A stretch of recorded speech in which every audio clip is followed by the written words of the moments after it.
নমস্কার বন্ধুরা, একটা গল্প বলি শোনো চ্যানেলে আপনাকে আবারও স্বাগত জানাই। আজকের উপস্থাপনায় আপনি শুনতে চলেছেন শ্রদ্ধেয় লেখক প্রচেত গুপ্ত রচিত একটি ছোট গল্প সখী। গল্প পাঠে আমি মৌমিতা। শুরু করছি আজকের গল্প সখী।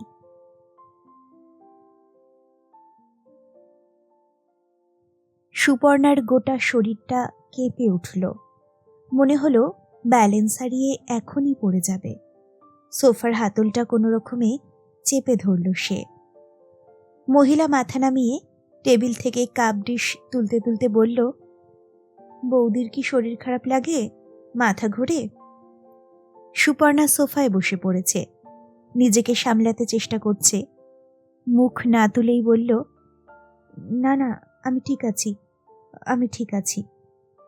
মহিলা শান্ত গলায় বলল, দাদাবাবুর রাতের রুটি করে রাখবো? কি উত্তর দেবে সুপর্ণা বুঝতে পারছে না। তার মাথার ভেতরটা তালগোল পাকিয়ে গেছে, গলা শুকিয়ে যাচ্ছে। জল খাওয়া দরকার, ঠান্ডা এক গ্লাস জল। কিন্তু তার থেকেও আগে দরকার এই মানুষটাকে সামনে থেকে সরানো। কিভাবে সরাবে? চলে যেতে বলবে? বললে কি বলবে? তুমি আমার সামনে থেকে যাও। মহিলা আবার বলল, আমি কি রুটি করে রাখবো বৌদি? সুপর্ণা অন্যদিকে মুখ ঘুরিয়ে কোনো রকমে বলল, হ্যাঁ, করে রাখো। আপনি কি রাতে রুটি খান? সুপর্ণার কথা বলতে ইচ্ছে করছে না, তবু তাকে বলতে হলো। নিজেকে সামলাতে সামলাতে বলল, না, শুধু দাদাবাবু খান। তাহলে আপনার জন্য ভাত বসাই? না থাক, আমি আজ রুটি খাবো। সকালে মহিলা যখন আসে তখন সুপর্ণা ভীষণ রকমের ব্যস্ত। অফিসের দেরি হয়ে গেছে। আজকাল অফিসে দেরি হয়ে গেলে ম্যানেজ দেওয়ার উপায় নেই। অনেক রকম ফ্যাকড়া হয়েছে। খাতা টাতার বালাই উঠে গেছে, কার্ড পাঞ্চ করে ঢুকতে হয়। তাছাড়া কিছুদিন হলো কাজের চাপও খুব বেড়েছে। অনেকেই বলছে কাজের চাপ বেড়েছে মানে এবারে প্রমোশন হবে। প্রমোশন না ছাই, প্রতিদিন একটা করে প্রজেক্ট রিপোর্ট দেখতে হচ্ছে। মুখ তুলবার সময় নেই। রোজই 7:30, 8টা বেজে যায়। যাওয়ার সময় নির্মল অফিসে নামিয়ে দেয়। ফেরবার সময়ও এতদিন নির্মল তুলে আনতো, আজকাল আর হয় না। বাড়ি ফিরে নির্মল ড্রাইভারকে দিয়ে আবার গাড়ি পাঠায়, নইলে মেট্রো ধরে সুপর্ণা নিজেই চলে আসে। আজ সকালে যখন ফ্ল্যাটের বেল বাজল তখন সুপর্ণা অফিসের কাগজপত্রে চোখ বোলাচ্ছে।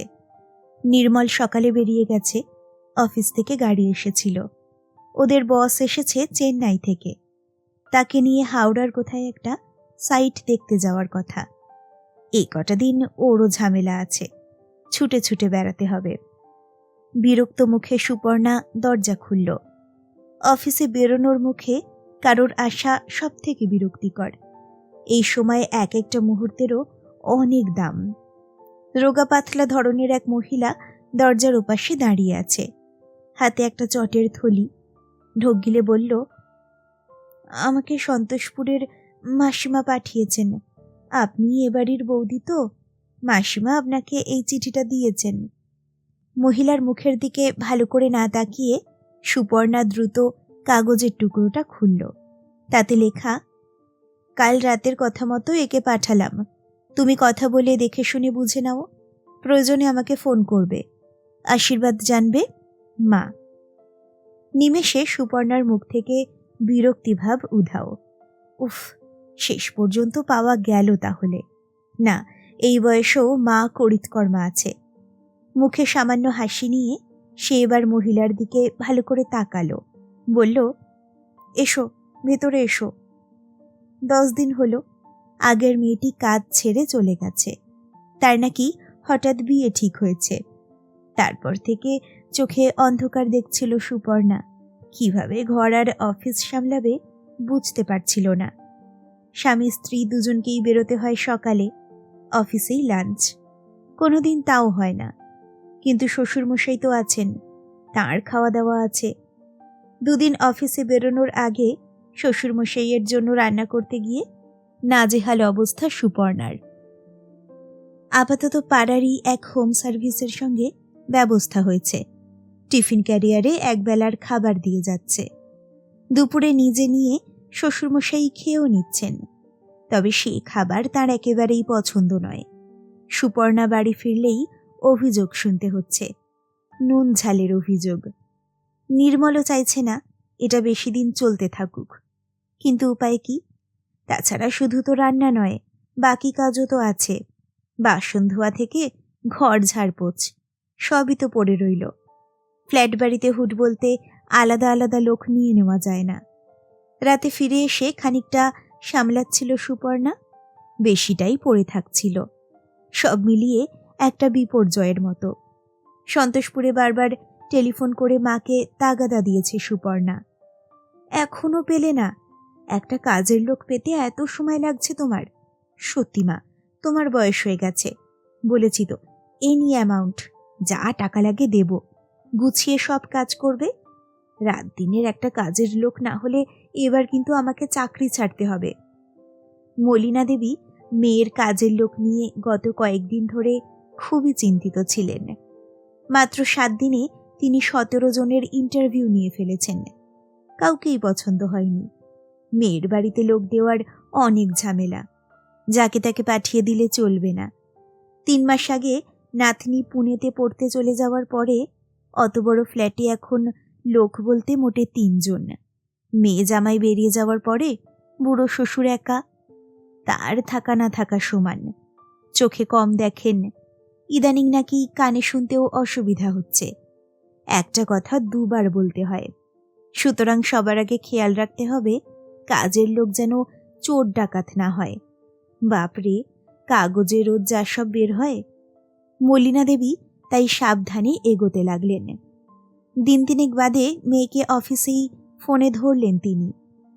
একটা বাচ্চা মেয়ে পেয়েছি, বছর 12 বয়স। ওর মা আমাদের পাশের বাড়িতেই ঠিকই কাজ করে। ভয় নেই, চুরি চামারি করবে না। রাখবি সুপু? সুপর্ণা বিরক্ত হয়ে বলল, বাচ্চা দিয়ে কি হবে আমার? তাকে কাজ শেখানোর সময় কোথায়? তাছাড়া 12 বছরের মেয়ে কি শিখবে?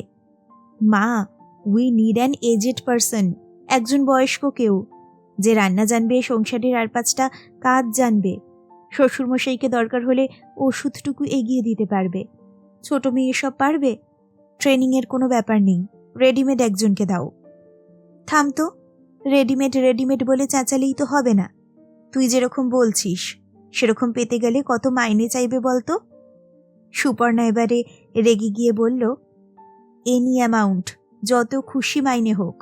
টাকা পয়সা নিয়ে তোমাকে মাথা ঘামাতে বলেছি? তুমি শুধু খোঁজ করে পাঠিয়ে দাও।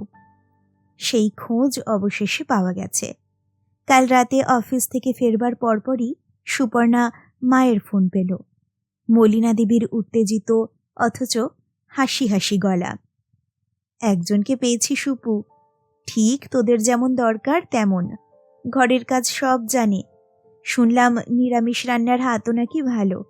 তোর শ্বশুরমশাই তো আবার ওসব খেতে ভালোবাসেন। বাটি চচ্চড়ি, ছিঁচকি, ধোকার ডালনা, উনি খুশি হবেন। মেয়েটা আজকে এসেছিল। মেয়ে না বলে মহিলা বলাই ভালো। এই ধর প্রায় তোরই বয়সী, 2-1 বছর এদিক ওদিক হতে পারে। তবে আজকাল তো আর চেহারা দেখে মেয়েদের বয়স ধরা যায় না। উফ মা, কাজের লোকের বয়সের এত ডিটেলস দিয়ে আমার কি হবে বলো তো? ছেলে মানুষ নয়, এটাই আসল কথা। বয়স বেশি মানে সংসার বুঝতে পারবে। আমি তো ওরকমই খুঁজছি। মেয়ের বাধাতে মলিনা দেবী বিন্দুমাত্র দমলেন না। তিনি বলেই চলেছেন, শুধু বয়স্ক নয়, দেখে তো মনে হলো বেশ ভদ্রসভ্য।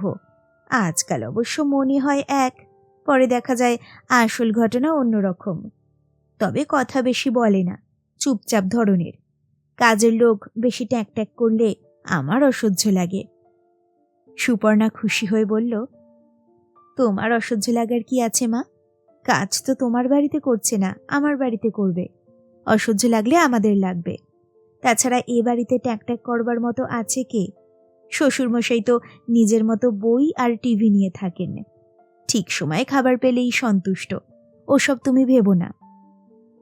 মলিনা দেবীর সমস্যা হলো মেয়েকে টেলিফোন করলেই তিনি গল্প ফেঁদে বসবার ঢঙে কথা শুরু করেন। যে কথা চট করে সেরে নেওয়া যায় সে কথা তিনি শুরু করতেই দীর্ঘক্ষণ লাগিয়ে দেন। আজও তাই করছেন। বললেন, তা অবশ্য ঠিকই বলেছিস, তোদের বাড়িতে আর এখন কথা বলবার তেমন লোক কই। মিমি চলে যাওয়ার পর তো বাড়ি ফাঁকা। এইটুকু মেয়েকে বাইরে পড়তে পাঠাবার যে কি আছে আমি বাবা বুঝি না। এই তো সেদিনও স্কুলে যাচ্ছিল। যাই হোক, ফাঁকা বাড়িতে আবার লোক দেওয়া বিপদের। আমি অবশ্য এই মহিলার ঠিকানা ফিকানা সব লিখে রেখেছি। বাইপাসের আশেপাশে কোথায় যেন থাকে বলল। ভেবেছি একদিন লোক পাঠিয়ে খবর নেব সত্যি বলছে না মিথ্যে। ওসব কথা এখন ছাড়ো তো মা, তোমার সবটাতেই ভয়। কালই তুমি পাঠিয়ে দাও, কাল থেকেই শুরু করুক। আজকাল এফিশিয়েন্ট কাজের লোক ফাঁকা বসে থাকে না। আমি এখন ছাড়ছি, এইমাত্র অফিস থেকে ফিরলাম, টায়ার্ড হয়ে আছি, তোমার সঙ্গে আর বকর বকর করতে পারছি না। সুপর্ণা চাইলেও মলিনা দেবী টেলিফোন ছাড়তে চাইছেন না। বললেন, আহা, আগে ভালো করে শুনে নিবি তো। মাইনে টাইনের কথা তুই আবার আগ বাড়িয়ে বলতে যাস না। কদিন কাজ টাজ দেখে তারপর বলবি। বললি এক গাদা টাকা, তারপর দেখলি কাজে লবডঙ্কা। সেরকম হলে আমিই বলে দেব। সুপর্ণা তাড়াতাড়ি বলল, সে বিলক্ষণ, তবে দেখো দরাদরিতে বেঁকে না বসে। মলিনা দেবী টেলিফোন ছাড়বার আগে বললেন, একটা ভালো কথা সুপু, এই মেয়ের পেটে আবার বিদ্যে আছে। বিদ্যে আছে? হ্যাঁ রে, বলল ক্লাস 8 না 9 অবধি পড়েছে। তোর শ্বশুরমশাইয়ের ওষুধের নামটাম পড়তে পারবে। মিথ্যেও হতে পারে, হলেই বা কি, ওকে দিয়ে তো আর তুই মেয়ে পড়াচ্ছিস না। নির্মল আসতেই সুপর্ণা খবরটা জানালো। নির্মল বলল, শুনে তো ভালোই লাগছে, এখন দেখো শেষ পর্যন্ত করে কিনা। করলেও বেশি দিন থাকবে না। যা কোয়ালিফিকেশন শুনছি তাতে এ ধরনের লোক এক জায়গায় বেশি দিন থাকে না। বেশি টাকায় কাজ চেঞ্জ করবে। তুমি মাইনে টাইনে নিয়ে বেশি বার্গেন করতে যেও না যেন। তোমার মাকেও বলে দিও, উনি আবার বেশি কড়া হতে গিয়ে কেঁচিয়ে না ফেলেন। সুপর্ণা চোখ পাকিয়ে বলল, এই, আমার মায়ের নামে একটা কথাও বলবে না। এমন চমৎকার একটা লোক খুঁজে কে দিল শুনি? সেই চমৎকার লোক এসে গেছে। সুপর্ণার অনেকটা নিশ্চিন্ত লাগছে। কাগজপত্র ব্যাগে ঢোকাতে ঢোকাতে সে দ্রুত কথা বলতে লাগল। নাম কি তোমার? শান্তি। আপনি বৌদি আমায় বাতাসির মা বলে ডাকবেন। ফাইল উল্টাতে উল্টাতে সুপর্ণা বলল, তোমার মেয়ের নাম বুঝি বাতাসি?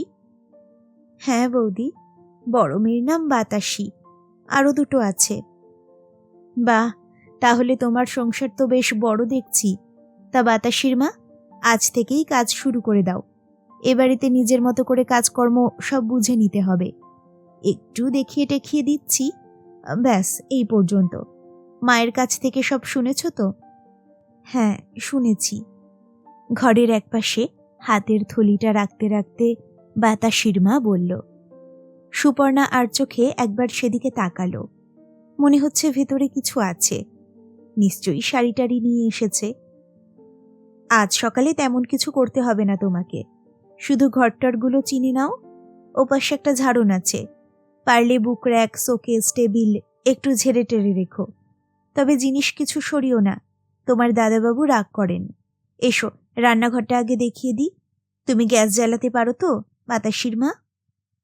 হ্যাঁ বৌদি, গ্যাস ওভেন, কাপড় ধোয়ার মেশিন সব পারি। আগের বাড়িতে মশলা বাটার মেশিন ছিল, সেটাও আমি চালাতাম। ভেরি গুড, তুমি মিক্সিও চালাতে জানো? তাহলে তো কোনো চিন্তাই রইল না। তবে সব কাজই সাবধানে করবে। অনেকটা সময় আমরা বাড়িতে থাকি না, চট করে কাউকে দরজা খুলে দেবে না। শ্বশুরমশাইকে বিকেলে চা করে দিও। কটা দিন ফ্লাক্সের চা খেতে হয়েছে মানুষটাকে। ওনার সঙ্গে তোমার পরিচয় করিয়ে দিয়ে আমি এবার বেরিয়ে যাব। অলরেডি আমি লেট।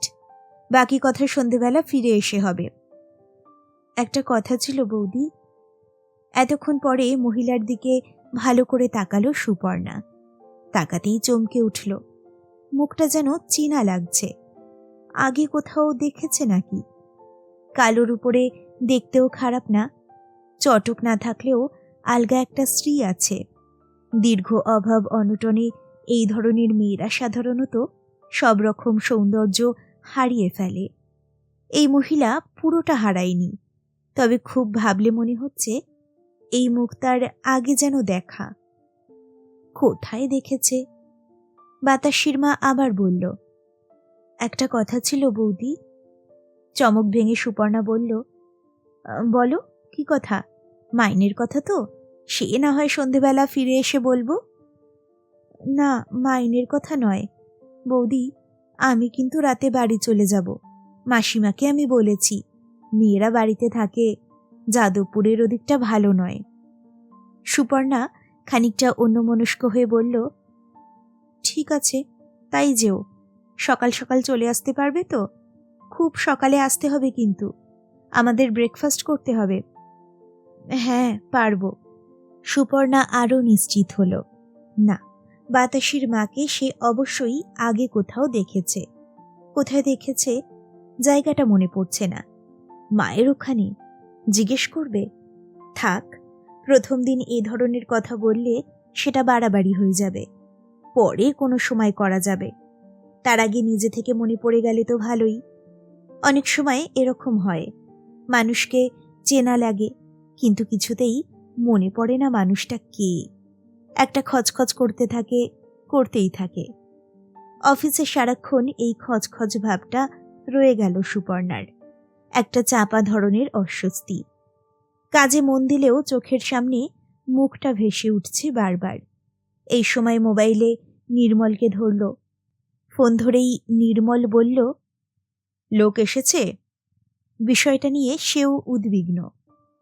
এসেছে, সকালে অফিসে বেরোনোর সময় এলো। কেমন বুঝলে? ভালোই তো মনে হলো, কাজকর্ম সব জানে তো বলছে, বাবার ওষুধ খাবার দাবার সব বলে দিলাম। আজকের দিনটা হোম সার্ভিস কন্টিনিউ করছি। তুমি আজ ফেরবার সময় বাজার করে এনো, কাল থেকে ওই রান্না করবে। কদিন গেলে আরো বুঝবো। ভেরি গুড, টিকে গেলে ভালো। একটা ঘটনা হয়েছে। নির্মল চিন্তিত গলায় বলল, এর মধ্যেই ঘটনা? যেন মেয়েটাকে কেমন চেনা চেনা লাগলো। নির্মল বিরক্ত গলায় বলল, এটা আবার ঘটনা কি? চেনা চেনা লাগতেই পারে, হয়তো আগে কোথাও দেখেছিলে। সেটাই তো সমস্যা, কোথায় দেখেছিলাম মনে করতে পারছি না। একটু আগে সন্তোষপুরে ফোন করেছিলাম, মাকে জিজ্ঞেস করলাম ও বাড়িতে কখনো দেখেছি কিনা। মা বলল, না, আগে আসেনি কোনো দিন। একটা আনইজি ফিলিংস হচ্ছে। উফ, ছাড়ো তো সুপর্ণা, তোমার যত সব পাগলামি। মনে করতে পারছো না তো পারছো না, এটা মাথা ঘামানোর মতো কোনো সাবজেক্ট হলো? এরকম আমাদের কত হয়, তোমার হয় না? চেনা লাগলেও স্পট করা যায় না। রাস্তাঘাটে অফিসে হরদম হচ্ছে। ফালতু জিনিস নিয়ে আননেসেসারি মাথা ঘামিও না। সুপর্ণা ফোন ছেড়ে ভাবল, সত্যি, এটা নিয়ে ভাবনার কি আছে? একটা কাজের মহিলাকে চেনা চেনা লেগেছে বলে চিন্তিত হওয়া সত্যি হাস্যকর একটা ব্যাপার। বিষয়টা মাথা থেকে ঝেড়ে ফেলে ফাইল খুলে প্রজেক্ট রিপোর্টটা বের করল সুপর্ণা। রিপোর্ট অনেক বড়। এত বড় রিপোর্ট পড়ে শেষ করতে অনেক সময় লেগে যাবে, অর্থাৎ আজও বাড়ি ফিরতে দেরি হবে। চেষ্টা করলেও বিষয়টা মাথা থেকে ঝেড়ে ফেলতে পারল না সুপর্ণা। লাঞ্চ টাইমে মিসেস সান্যালকে ধোসা খেতে খেতে ঘটনাটা বলে ফেলল। মিসেস সান্যাল হেসে বললেন, আচ্ছা, এরকমও তো হতে পারে সুপর্ণা। তোমার ওই বাতাসা না বাতাসির মাকে আসলে তুমি চেনোই না। তোমার অন্য কোনো চেনা মহিলা হয়তো ওরকম দেখতে, হতে পারে না? তুমি যা বলছো তাতে তো মনে হচ্ছে that woman is not like so called maid servant, আর 5 জন কাজের লোকের মতো নয়। একটা ভদ্রসভ্য আমাদের ঘরের মতো ব্যাপার আছে, তাহলে সেটা হতেই পারে। সুপর্ণার যুক্তিটা খারাপ লাগলো না। অনেক সময় দুটো মানুষকে অনেকটা একই রকম দেখতে হয়, পুরোটা একরকম নয়, খানিকটা। চোখটা বা চিবুকের কাজটা, অথবা তাকানোর কায়দা, হয়তো সেই কারণে অন্য কারোর সঙ্গে গুলিয়ে ফেলেছে। কফির মগ নিয়ে নিজের ডেস্কে ফিরে এলো সুপর্ণা। রাঁচিতে থাকার সময় এরকম একটা মজার ব্যাপার হয়েছিল। নির্মলের অফিসের দুজন পিয়নেরই ভুরু ছিল জোড়া, চট করে আলাদা করা যেত না। একজন কোনো দোষ করলেই বলতো, হাম নেহি উসনে কিয়া। প্রথম প্রথম তো নির্মলরা মহা ঝামেলায় পড়ত। গলার আওয়াজ শুনে বুঝতে হতো কোনটাকে। আচ্ছা, মহিলার গলার আওয়াজ শুনলে কিছু মনে পড়বে না? পড়তেও তো পারে। সুপর্ণা অপারেটরকে বাড়ির লাইন ধরে দিতে বলল। অনেকক্ষণ বেজে যাওয়ার পরে শ্বশুরমশাই টেলিফোন তুললেন। ইদানিং এই একটা মুশকিল হয়েছে, শ্বশুরমশাইয়ের সঙ্গে টেলিফোনে কথা বলতে হলে বেশ জোরে জোরে বলতে হয়। অফিসে সবার মাঝখানে বসে জোরে কথা বলা যায় না, তবু সুপর্ণা যতটা সম্ভব চেঁচিয়ে বলল, বাবা সব ঠিক আছে তো? বৃদ্ধ রাগ রাগ গলায় বললেন, একেবারেই ঠিক নেই। কি লোক রেখেছ বৌমা, চায়ে গাদাখানেক চিনি দিয়েছে, এখন আবার লুচি করতে রান্নাঘরে গেছে। আমি বলেছি খবরদার 4টের বেশি করবে না, বেশি কড়া ভাজার দরকার নেই, সঙ্গে কয়েকটা আলু ভেজে দাও, ভাজা আলুতে একটা কাঁচা লঙ্কা দিও। সুপর্ণা খুশি হল। বাতাসির মা শ্বশুরমশাইকে দেখছেন, এটা অনেকখানি। টেলিফোন ছেড়ে সুপর্ণা ভাবল, এবার সত্যি সত্যি অফিসের কাজে মন দিতে হবে। চেনা অচেনা নিয়ে পাগলামি করবার সময় নেই। যদি মনে পড়বার হয় নিজে থেকেই পড়বে, না পড়লেও কোনো ক্ষতি হবে না। মহিলার কাজ ভালো, এটাই আসল। চেনা না অচেনা সেটা আসল নয়। মন স্থির করে সুপর্ণা রিপোর্টের পাতা উল্টালো। রিপোর্টে অজস্র ফাঁক, কাজের হিসেবের সঙ্গে টাকার হিসেব মেলেনি বহু জায়গায়। রিপোর্টগুলো দেখবার সময় এদিকে খুব খেয়াল রাখতে হয়। সামান্য চোখ এড়ালে অনেক টাকা এদিক ওদিক হয়ে যাওয়ার ভয়। আরও একবার খুঁটিয়ে দেখে নোট লিখতে শুরু করলো সুপর্ণা। মনে পড়ল সন্ধেবেলা বাড়ি ফেরার পথে। গাড়ি তখন বালিগঞ্জ ফাঁড়ির কাছে। ছবির মতো স্পষ্ট সব মনে পড়ে গেল সুপর্ণার। কত বছর আগের কথা? 27, 28 নাকি আরও বেশি? সুপর্ণার বিশ্বাস হচ্ছে না। ঠিক মনে পড়েছে তো? ভুলও তো হতে পারে। দেখতে হবে, এখনই দেখতে হবে। মনে পড়া মুখটার সঙ্গে মিলিয়ে নিতে হবে যত তাড়াতাড়ি সম্ভব। সে ড্রাইভারকে বলল, একটু তাড়াতাড়ি চালাও মহেশ, বাড়িতে একটা জরুরি কাজ আছে। বাতাসির মা দরজা খুলে বলল, বৌদি এসে গেছেন, আসুন চা বসাই। একদম সেই মেয়ে, সেই চাপা নাক, সেই পান পাতার মতো মুখ, সেই সামান্য ঘাড়কাত করে কথা বলা। শুধু বয়সটা বেড়ে গেছে। শরীর কেঁপে উঠল। সোফার হাতল ধরে নিজেকে কোনো রকমে সামলালো সুপর্ণা। রাতে 4টে রুটি খায় নির্মল, আজ আরও একটা নিল। বাহ, রুটি তো বেশ নরম বানাতে পারে, সবজিটাও খারাপ করেনি, শুধু একটু ঝাল কম দিতে বলবে। বুঝলে সুপর্ণা, আমি দেখেছি গরিব মানুষের ঝালের হাতটা একটু বেশির দিকে হয়, ঝালটা ঠিক মাপ মতো দিতে পারে না। অথবা কে জানে, আগে যে বাড়িতে কাজ করেছে তারা বোধহয় বেশি ঝাল খেত, সেখান থেকেই ঝাল বেশি দেওয়ার অভ্যাস। কথা বলতে বলতে নির্মল স্ত্রীর দিকে তাকালো। সুপর্ণা মুখ নামিয়ে খাবার নিয়ে নাড়াচাড়া করছে, মুখ তুলছে না। কি হলো, খাচ্ছ না? সুপর্ণা, সব বিষয় নিয়ে বাড়াবাড়ি করাটা ছাড়বে? অনেক বয়স হয়েছে, ডোন্ট বি সিলি। এখন আর ছেলে মানুষই মানায় না। কি দেখতে কি দেখেছ তাই নিয়ে মাথা খারাপ করছো? তুমি শিওর? সুপর্ণা মুখ নামিয়েই বলল, হ্যাঁ আমি নিশ্চিত। কি নিশ্চিত? এই মহিলা তোমার সঙ্গে স্কুলে পড়তো? হ্যাঁ পড়তো, আমাদের ক্লাসেই পড়তো। ক্লাস 7 না 8 পর্যন্ত শান্তিকে দেখেছি আমি, তারপর আর মনে নেই। তাছাড়া ক্লাস 9-এর গোড়াতেই তো বাবার ট্রান্সফার হয়ে গেল। আমরা ভাই বোন কলকাতায় এসে বড় স্কুলে ভর্তি হলাম। ভুল দেখেছ, কাকে দেখতে কাকে দেখেছ। নির্মল বিরক্ত হয়ে বলল, দয়া করে এসব ভুল ভেবে এটিকে আবার তাড়িও না। অনেক কষ্টে একজন জুটেছে, তাড়ালে নিজেই ঝামেলায় পড়ে যাবে। সুপর্ণা প্লেট সরিয়ে দিয়ে অন্যমনস্কভাবে বলল, একটা কালো মতো মেয়ে পেছনের দিকে বসে থাকতো, কথা টথা কম বলতো, কারোর সঙ্গে বেশি ভাবটাপ ছিল না, আমার সঙ্গেও নয়। বেশিরভাগ সময়ই জামা আয়রন করা থাকতো না। পিটি ক্লাসে যে কেটসটা পরতো সেটার বুড়ো আঙুলের কাজটা ছিল ছেঁড়া। আমার খুব ভালো করেই মনে পড়ছে, সেই মেয়েটার নাম ছিল শান্তি। রোল নাম্বারটা ঠিক মনে পড়ছে না, আর একটু ভাবলে হয়তো সেটাও মনে পড়বে। নির্মল চাপা গলায় হিস হিস করে উঠল, stop it Suparna, please stop it. দয়া করে আর রোল নাম্বার মনে করতে হবে না, অনেক হয়েছে, এনাফ ইজ এনাফ, এবার গল্পটা থামাও। সুপর্ণা ম্লান হেসে বলল, গল্প নয়, সত্যি বলছি। আমাদের এই নতুন ঝি একসময় আমার সঙ্গে স্কুলে পড়তো। Once upon a time she was my classmate. Nirmal ঝুঁকে পড়ে স্ত্রীর কাঁধে বাঁ হাতটা রাখল, শান্ত গলায় বলল, আচ্ছা ঠিক আছে, তর্কের খাতিরে ধরে নিচ্ছি বাতাসির মা তোমার স্কুলের সহপাঠী ছিল, কিন্তু তাহলে তো তারও তোমাকে মনে পড়বার কথা। তুমি যেমন তাকে চিনতে পেরেছ, সেও তোমাকে চিনেছে, তাই না? তারপরেও তোমাকে বৌদি বৌদি করছে।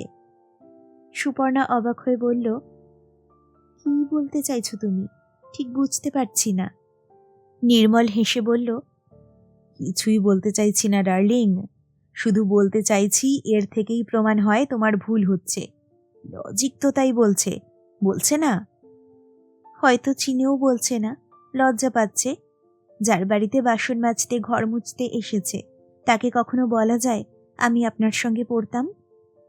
ঠিক আছে, না হয় বলা যায় না, কিন্তু আচরণে তো কিছুটা আঁচ করতে, সেটা কি পেরেছ?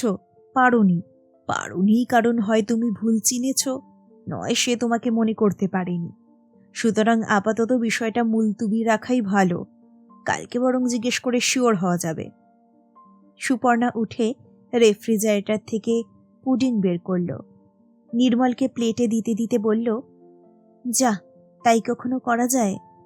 নির্মল হেসে বলল, না, করা যায় না, আর দয়া করে করতে যেও না, ভাববে পাগলের বাড়িতে এসে পড়েছি, ভেবে ভয় পেয়ে কাজ ছেড়ে পালাবে। তার থেকে বরং তুমি ছুটির দিনে স্পেশাল কয়েকটা রান্নার প্রিপারেশন শিখিয়ে দাও ওকে। এই ধরো মোচার চপ, পোস্তর বড়া, তারপর তোমার ওই ধনে পাতার আলুর দমটা, it's a beautiful dish.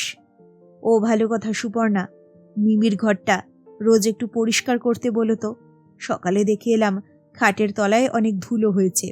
Now pudding now, please খাও। ইচ্ছে না করলেও খানিকটা পুডিং খেলো সুপর্ণা। অনেকদিন পরে রাতে ঘুমের ট্যাবলেট খেতে হলো তাকে। সকালে ঘুম ভাঙল টেলিফোনের আওয়াজে। পুনে থেকে মিমি ফোন করেছে, তার গলায় উদ্বেগ। মা, anything wrong with you? Suparna ঘুম জড়ানো গলায় হেসে বলল, নাথিং সোনা, নো প্রবলেম। উফ, বাঁচালে। বাবা কাল রাতে ফোন করে যা ঘাবড়ে দিয়েছিল, তুমি ঘুমের ওষুধ খেয়েছো শুনে আর ফোন করিনি, নইলে তখনই তোমাকে ধরতাম। সুপর্ণা রেগে গেল। নির্মলের কোনো কাণ্ডজ্ঞান নেই, ছোট মেয়ে, পড়াশোনা করতে দূরে গেছে, তাকে এসব বলার কি মানে? অযথা চিন্তার মধ্যে ফেলা। নির্মলের এই একটা বড় দোষ, মেয়েকে সব বলা চাই। সুপর্ণা বলল, তোমার বাবাকে তো জানোই মিমি, সব বিষয়ে বেশি চিন্তা, কিচ্ছু হয়নি। বাবা বলল, একজন নতুন কাজের মাসি নাকি জয়েন করেছে আমাদের বাড়িতে, and that lady was your class friend. Is it correct মা? সত্যি মা? এতটা যখন মেয়ে জেনে গেছে, বাকিটাও বলে দেওয়া ভালো, সমস্যাটা ওর কাছে পরিষ্কার হোক। সুপর্ণা বলল, এখন পর্যন্ত বিষয়টা সত্যি না মিথ্যে বলার জায়গায় আসেনি মিমি, আমাকে আরেকটু জানতে হবে। প্রথমে সত্যিই মনে হয়েছিল, তবে কাল রাতে ডিনারের সময় তোমার বাবা একটা লজিক দেখিয়েছে, লজিকটা খুব খারাপ নয়, সেটাতে আমি খানিকটা কনভিন্সড হয়ে পড়েছি। যাকো সব কথা, তুমি কেমন আছো? পড়াশোনা কেমন চলছে? ও মা, কেমন আছি তো পরশুদিনই বললাম, ভুলে গেলে নাকি? ঠিক আছে, আবার বলছি, তোমাদের ছেড়ে খুব খারাপ আছি, যাকে বলে ভেরি ব্যাড। আবার নতুন পড়াশোনা, আড্ডা, হোস্টেল লাইফ নিয়ে দারুণ আছি, একেবারে ভেরি গুড বলতে পারো। সব মিলিয়ে গুড ব্যাড আছি। হি হি। তোমার মেলে একটা লিস্ট পাঠিয়েছি, আজই দেখে নেবে, জিনিসগুলো কিনে রাখবে। ওর মধ্যে সব থেকে ইম্পর্টেন্ট হলো মাটির দুল আর হারটা। আমাদের ইনস্টিটিউটে এবার রবীন্দ্র জয়ন্তী হবে, আমি ঠিক করেছি ওতে মাটির অর্নামেন্টস পরে গান গাইব। এখানে সবার চোখ কপালে উঠে যাবে। মনে যেন থাকে মা, সেরকম বুঝলে শান্তিনিকেতন থেকে আনিয়ে রাখতে হবে কিন্তু। সুপর্ণা হেসে বলল, আচ্ছা আনিয়ে রাখবো। তোমার কোর্স কিরকম এগোচ্ছে মিমি? মিমি হাসতে হাসতে বলল, এগোচ্ছে কি, একেবারে হই হই করে ছুটছে। কাল থেকে আমাদের সফটওয়্যার প্রোগ্রামিং শুরু হয়ে গেল। Very interesting. বাই মা, আমার ক্লাসের টাইম হয়ে গেল। আশা করি নেক্সট টাইমে বাড়ি গেলে তোমার ক্লাস ফ্রেন্ডের সঙ্গে দেখা হয়ে যাবে। সুপর্ণা হেসে ফেলে বলল, এবার কিন্তু চড় খাবে মিমি। ব্রাশ করতে করতে সুপর্ণার মনে হলো নির্মলের কথাটা উড়িয়ে দেবার মতো নয়। যার সঙ্গে এতগুলো বছর স্কুলে পড়াশোনা করেছে, সে চিনতে পারবে না? ঘটনা সত্যি হলে একটা জড়তা থাকতো না? সে নিজেই অন্য কোনো মেয়ের সঙ্গে গুলিয়ে ফেলেছে। তার নামও হয়তো শান্তি ছিল। শান্তি এমন কিছু অভিনব নাম নয় যে একজনেরই থাকতে হবে। মুখ ধুয়ে বাথরুম থেকে বেরিয়ে আসার পরে সুপর্ণার নিজেকে বেশ হালকা লাগলো। মনে হচ্ছে একটা বিচ্ছিরি চিন্তা সে ঘাড় থেকে নামাতে পেরেছে। নির্মল আজও বেরিয়েছে ভোরে, সুপর্ণাকে ঘুম থেকে তোলেনি, নিজেই চা বানিয়ে নিয়েছে। কাল রাতেই বলে রেখেছিল আজ সে তার বসকে নিয়ে যাবে আসানসোল, রাতে থাকবে। দুর্গাপুর ঘুরে ফিরতে ফিরতে সেই কাল বিকেল। সুপর্ণা ব্রেকফাস্ট তৈরি করছে। শ্বশুরমশাইকে দিয়ে কাগজে চোখ বোলাতে বোলাতে নিজেও খেয়ে নিল। ঠিক ছিল বাতাসির মা আজ থেকেই শ্বশুরমশাইয়ের জন্য রান্না শুরু করবে। নির্মল কাল বাজার এনে রেখেছে, কিন্তু বাতাসির মা এখনো আসেনি। টুকটাক দু একটা ঘরের কাজ সেরে একসময় অফিসের জন্য তৈরি হয়ে উঠল সুপর্ণা। দ্বিতীয় দিনেই দেরি করবে কেন? তাহলে কি কাজ করবে না, নাকি চিনতে পেরে কাজ ছেড়ে দিল? যে চিন্তা কিছুক্ষণ আগে ঝেড়ে ফেলে দিয়ে নিশ্চিন্ত হয়েছিল সুপর্ণা, সেটাই যেন আবার ফিরে আসছে। মার ওখানে একবার ফোন করবে, হয়তো এতক্ষণই সেখানে গিয়ে বলে এসেছে। থাক, দরকার নেই, না এলেই ভালো। একে না রাখাই উচিত। হয়তো দেখলে আবার আজে বাজে সব মনে হবে। আজ না হোক কাল আর একজনকে পাওয়া যাবে। টাকা খরচ করলে সব পাওয়া যায়, কাজের লোকও পাওয়া যাবে। সুপর্ণা টেলিফোন তুলে হোম সার্ভিসের নম্বর টিপল। বলল, নিন, আমার শ্বশুরমশাইয়ের লাঞ্চের অর্ডারটা লিখে নিন। কাল গাদার মাছ দিয়েছিলেন কেন? বুড়ো মানুষ, কাঁটা বাছতে অসুবিধা হয়েছে। অফিসের ব্যাগ গোছাতে গোছাতে সুপর্ণার মনে হলো বাতাসির মা না আসায় সে একই সঙ্গে খুশি এবং বিরক্ত। খুশি হওয়ার কারণ বুঝতে পারলেও বিরক্তির কারণ সে বুঝতে পারছে না। বেরোনোর মুখে বেল বাজল। দরজা খুলতেই মুখ কাঁচুমাচু করে বাতাসির মা বলল, দেরি হয়ে গেল বৌদি, মেয়েটার খুব জ্বর, বমি করছিল। কাজের লোকের সাজগোজ খেয়াল করবার সময় বা ইচ্ছে দুটোর কোনোটাই সুপর্ণার নেই। তবুও আজ সে খেয়াল করল শান্তি পরেছে বেগুনি রঙের শাড়ি, তাতে লাল পাড়। ব্লাউজের রং বেগুনি বা লাল কোনোটাই নয়, হালকা সবুজ। এমনি সবুজ নয়, রং ওঠা সবুজ। কপালে একটা ছোট টিপ, মনে হয় কালো। অন্য কোনো ঘন রঙও হতে পারে। হাতে গলায় কিছু নেই, তবে কানে দুলের মতো একটা কি যেন রয়েছে। সে জিনিস এতই ছোট যে চোখে পড়ে না। চোখে রাত জাগার ক্লান্তি। সুপর্ণার মাথায় যেন আগুন জ্বলে উঠল। অনেক কষ্টে নিজেকে সামলালো সে। তারপর দেয়ালের দিকে মুখ ফিরিয়ে চিবিয়ে চিবিয়ে বলল, দেখো বাতাসির মা, কাজের লোকেদের সঙ্গে ঝগড়া করবার মতো রুচি বা সময় আমার নেই। গোড়াতেই একটা জিনিস ঠিক করে দেওয়া ভালো, মাইনে যেমন চাইবে তেমনই পাবে। আমি কোনো দরাদরিতে যাব না, কিন্তু মেয়ের জ্বর, ছেলের পা মুচকে যাওয়ার কথা আমাকে শোনাবে না। কাজে ঠিক সময়ে আসতে হবে, ঠিক মতো কাজ করতে হবে। সেটা যদি পারো করবে, না পারলে আমার এখানে কাজ না করাই ভালো। দ্বিতীয় দিনেই কড়া কথা বলতে হলো বলে খারাপ লাগছে। আমার কিছু করারও নেই, তাড়াহুড়োর কিছু নেই। তুমি সন্ধে পর্যন্ত ভাবো, অফিস থেকে ফিরে এলে আমাকে জানাবে। যদি তার আগে চলে যেতে চাও চলে যেতে পারো। যাওয়ার আগে শ্বশুরমশাইকে বলে দেবে উনি যেন দরজাটা আটকে দেন। চিন্তা করো না, আমি তোমার 2 দিনের মাইনে হিসেব করে সন্তোষপুরে মায়ের কাছে পাঠিয়ে দেব। অফিসে পৌঁছানোর কিছুক্ষণের মধ্যেই সুপর্ণা দুর্দান্ত খবরটা পেল। জোনাল ডিরেক্টর নিজে ডেকে তাকে খবরটা দিলেন। তার প্রমোশন হয়েছে। আজ থেকেই আলাদা ঘর, অফিসের গাড়ি, মাসে একবার করে প্লেনে চেপে মুম্বাই যেতে হবে হেড অফিসে মিটিং করতে। সুপর্ণা দারুণ খুশি হলো, এত খুশি যে নির্মলের মোবাইল নাম্বারটাই ভুল টিপে বসল। ওপাশ থেকে গম্ভীর গলায় কে যেন বলল, কৌন হ্যাঁ জি, কিসকো চাইয়ে জি? কথা বলার ধরন শুনে সুপর্ণা হেসে ফেলল। নির্মলকে ধরার পরেও সুপর্ণার সেই হাসি থামেনি। নির্মল বলল, এই হাসছো কেন? বসের পাশে বসে আছি, হাসি থামিয়ে তাড়াতাড়ি বলো, এনি প্রবলেম? নো প্রবলেম, একটা গুড নিউজ আছে জি, ভেরি গুড নিউজ জি। প্রমোশনের কথা শুনে নির্মল বলল, ইস, এক্ষুনি কলকাতায় ফিরে যেতে ইচ্ছা করছে, কিন্তু সেটা তো সম্ভব নয়। কাল বিকেলের আগে কিছুতেই ফিরতে পারছি না। Many many congratulations Suparna, I am proud of you. নির্মলের পরে সুখবরটা মাকে জানালো সুপর্ণা।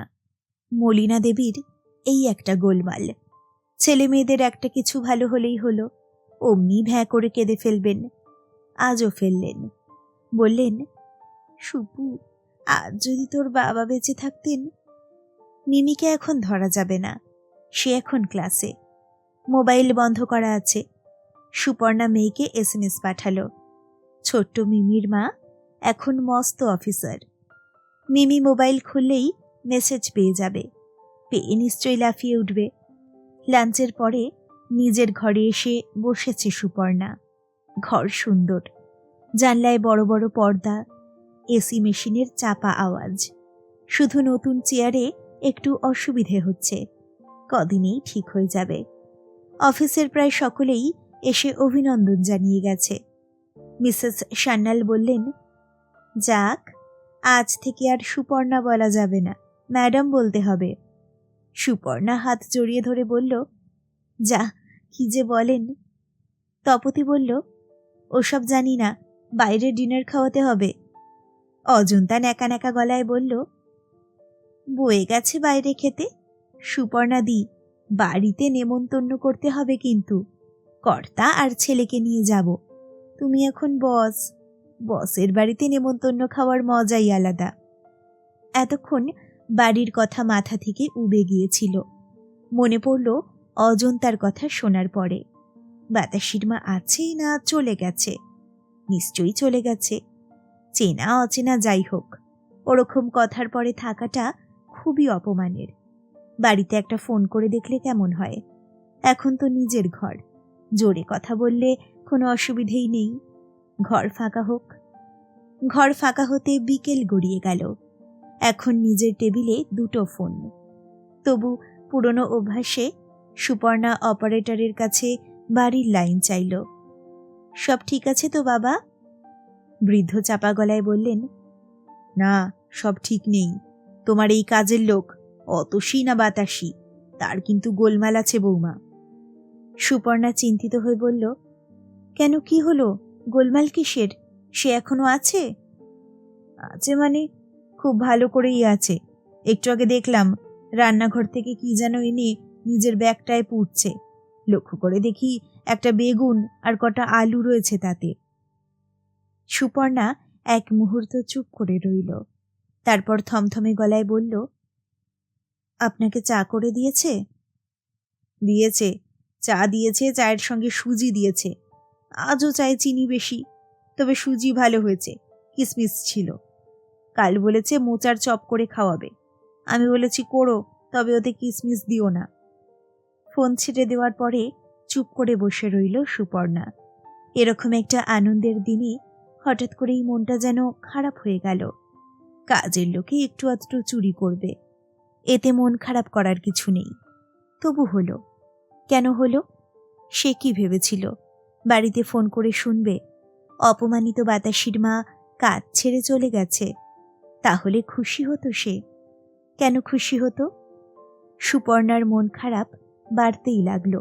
মন খারাপের মধ্যেই সুপর্ণা কম্পিউটার চালু করে মিমির মেল খুলল। এ ঘরের কম্পিউটারটা দেখতে আরও সুন্দর। মেশিন, কিবোর্ড, মাউস, এমনকি মাউস প্যাডটাও কালো, একেবারে জেড ব্ল্যাক। কালো রং এত সুন্দর হয়? মিমির তালিকা লম্বা, হাবিজাবি অনেক জিনিসের কথা লিখেছে। শেষে 5টা বইয়ের নাম, পাশে স্টার দেওয়া। খুব জরুরি হলে মিমি পাশে স্টার দেয়। এর মধ্যে প্রথম 4টে সফটওয়্যার বিষয়ক বই, শেষেরটা গীতবিতান। একটা নিয়ে গেছে, আবার একটা চায়। নিশ্চয়ই কাউকে দেবে। পাগল মেয়ে। বাড়ি ফেরার সময় একটা ভয়ঙ্কর সিদ্ধান্ত নিয়ে ফেলল সুপর্ণা। অফিস থেকে ফিরে গা না ধুয়ে সুপর্ণা কিছু করতে পারে না। আজও ধুলো। তারপর ড্রয়িং রুমে বসে শান্তভাবে সুজি খেলো, চা খেলো, মুখ তুলে বলল, বাহ, বেশ হয়েছে তো। এত সুন্দর সুজি করতে তুমি কোথা থেকে শিখলে বাতাসির মা? আগে যে বাড়িতে কাজ করতে সেখান থেকে? বাতাসির মা দরজার কাছে দাঁড়িয়ে মাথা নামিয়ে রয়েছে। প্রশংসা শুনে সে বোধহয় লজ্জা পেয়েছে। নিচু গলায় বলল, বৌদি, আমি জানি, সুজি জানি, গাজরের হালুয়াও জানি। বলেন তো একদিন করতে পারি। সুপর্ণা অবাক হওয়ার ভঙ্গিতে ভুরু তুলে বলল, বাহ, গাজরের হালুয়াও জানো? তোমার দাদাবাবু গাজরের হালুয়া খেতে খুব ভালোবাসে। আমি বাবা অত সব পারি না। তাছাড়া সময় কোথায়, দেখছই তো। অফিসের কাজেই পাগল পাগল অবস্থা। যাক বাতাসির মা, আমি একটা সিদ্ধান্ত নিয়েছি। তোমাকে আর এখানে কাজ করতে হবে না। আমি তোমাকে রাখছি না। কাল থেকে আর আসতে হবে না। এখনো তোমার মাইনে ঠিক হয়নি, তবু আমি এই 100 টাকাটা দিচ্ছি। জানি 2 দিনের কাজের পক্ষে এই টাকা ঢের বেশি, তাও রাখো। মহিলা মুখ তুলে তাকালো। তার চোখে কি বিস্ময় নাকি রাগ? সুপর্ণার খুব ইচ্ছে করছে তাকিয়ে দেখে, পারল না। মুখ নামিয়ে নিল। টেবিল থেকে একটা পত্রিকা তুলে কিছু ঘটেনি এমন ভঙ্গিতে পাতা উল্টাতে উল্টাতে বলল, যাও, আর রাত করো না। অসুস্থ মেয়ে বাড়িতে রয়েছে। যাওয়ার আগে এই কাপ প্লেটগুলো ধুয়ে দিয়ে যেও। আর ও হ্যাঁ, শোনো বাতাসির মা, রান্নাঘর থেকে তুমি নাকি বেগুন আর আলু টালু কিসব নিয়েছ। জানি না সত্যিই নিয়েছ কি না। যদি সত্যিই নিয়ে থাকো তাহলে ওগুলো রেখে দিয়ে যেও। তোমার দাদাবাবু আবার রাতে বেগুন ভাজা ছাড়া রুটি খেতে পারে না। কি ছেলে মানুষের মতো স্বভাব বলো তো। রাতে মিমি তার মস্ত অফিসার মাকে ফোন করে অবাক হয়ে গেল। মা, তুমি কি কাঁদছো? সুপর্ণা ইচ্ছে করলে মিথ্যে বলতে পারত, সে তা করল না।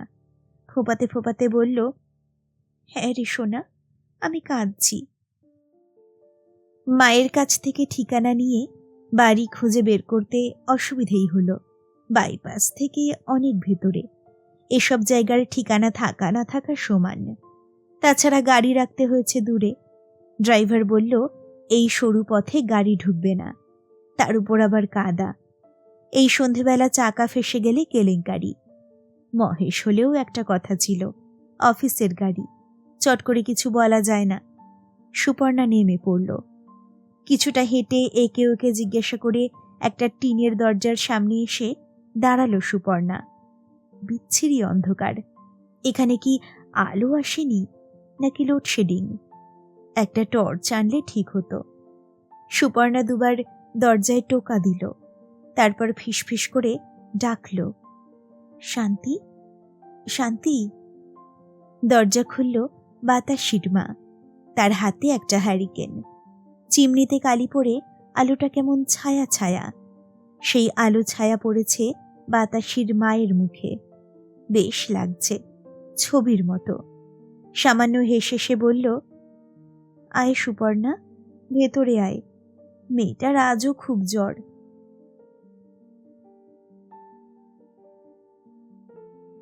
শেষ হলো প্রচিত গুপ্তর গল্প সখী। গল্পটা আপনার কেমন লাগলো আমাকে অবশ্যই জানান কমেন্ট সেকশনে। খুব তাড়াতাড়ি ফিরে আসছি আরও একটি গল্প নিয়ে। সকলে ভালো থাকুন, সুস্থ থাকুন। নমস্কার।